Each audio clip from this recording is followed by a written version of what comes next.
you're sitting on the fence and wondering what going through the membership will do for your career and what 180 will do for your skill set, your success rate,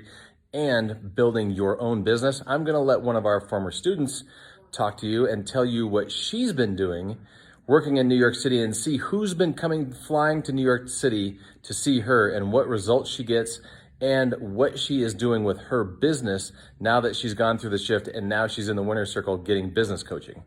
I just had the best last session with someone, a dancer from Argentina who came to New York, and one of the things she wanted to do was to get seen by me, and all she did was 3 visits.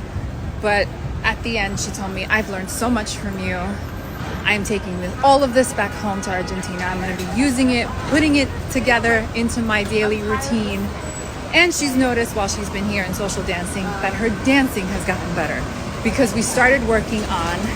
all of her weaknesses in her body with an individualized program, and her dancing has improved. On top of the fact that whatever was bothering her is no longer bothering her anymore, which for me is the best, because in the end, that's what I want to do. I want to not only get you out of pain, but improve your dancing, so that when you're dancing, you're living your best life.